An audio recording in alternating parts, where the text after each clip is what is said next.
back when you were there, it became a cultural phenomenon awfully fast. When did you first know that it was larger than life? I thought before the show, before we even went on, the first day I got there and I saw the people that had been hired already as writers, I thought this was going to be a giant hit because because it was our my partner Tom Davis. I don't know if you remember Franken and Davis, but Of course. Tom was always skeptical of everything. But I said, Tom, this is going to be a big hit because we had all these amazing young writers, and we're the first TV show that had a baby boom, writers and cast. So I always thought it would be a big hit, but it took just a few shows. I think 3 or 4 shows before there was a buzz, and it didn't surprise me. Let me put it that way. Who are the people that you still talk to the most? And two-part question: who are the people Hmm. you're most excited to see who you might not talk to as much? Oh, well, I don't talk to some of the cast members that were there originally. Some of them are gone, Of course. but I talked to Lorraine. I haven't talked to Danny in a while. Danny and I, let's see, I don't know, it's been a few months since I talked to him, so I'm excited to see Aykroyd and just all the old writers, especially. The podcast, the Al Franken podcast, is going well. And I'm trying to figure out how long I've been doing it. I don't Yeah. keep track, but it's like about 5 years or something like that. Is there anybody that you still or have ever gotten starstruck with when you have them on the show?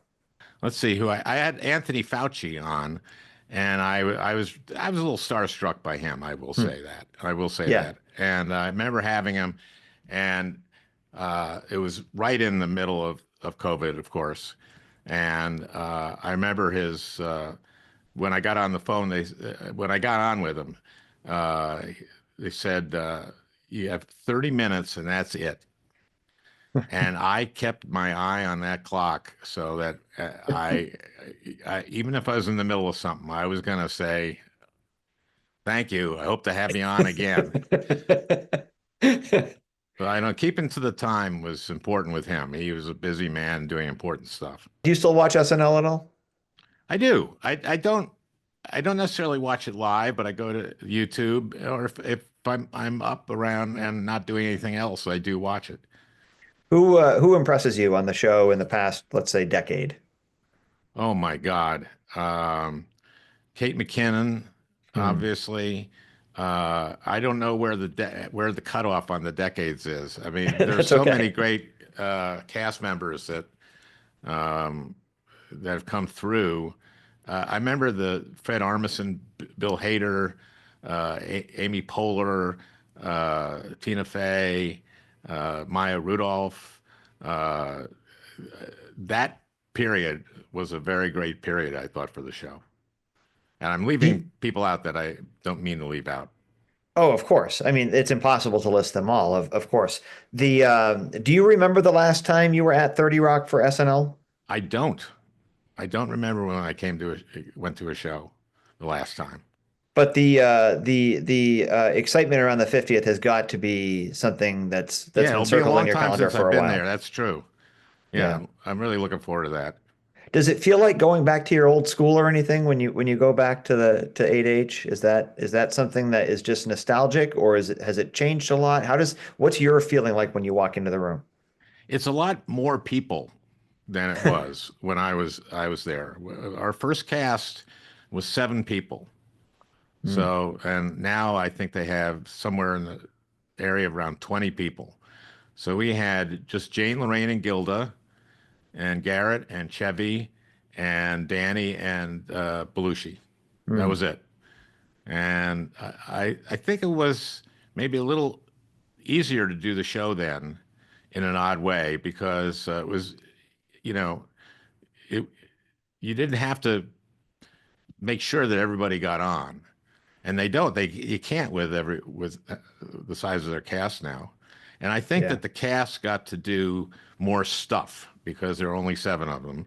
So I think it's harder for someone who is new on the show to break in because they don't get as much camera time as the seven I just mentioned got right away. And that's what builds your confidence is just doing it over and over and over again. I've heard a few people that have been on long running shows say later, I wish I had had more fun in the moment. Michael Richards said that about Seinfeld. David Letterman said that about The Late Show.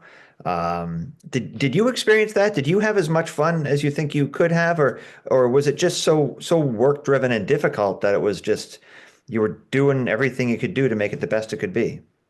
You know, if the show was if you had a good show, it was great. But we didn't enjoy shows that weren't very good.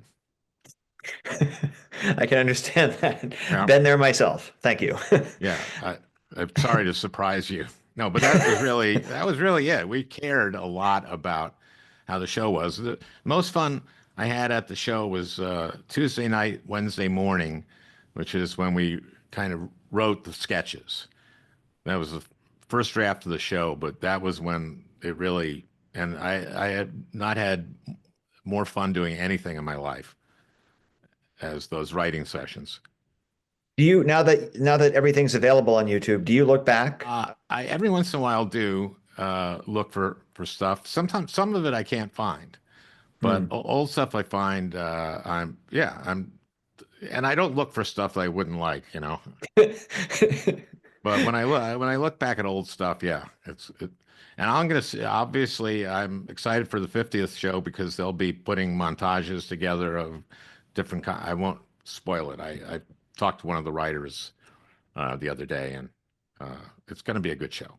Yeah, and I have a feeling it's going to be a very highly rated show. There's a lot of anticipation for it. And Al, I want to thank you. This is the third time you've been on our show, Oh, and you have always been very generous of your time with us. And I mean it when I say that oh, you're a Dan, legend. thank you. I know you know that, but I mean you are a legend. And just the fact that I've gotten to talk to you a few times on this show has meant the world. And I've learned so much from you in our short conversations, but also just watching how you handle yourself, watching how you write, how you present, how you stand up for what's right, and how you communicate. Oh, And well, that's too I kind.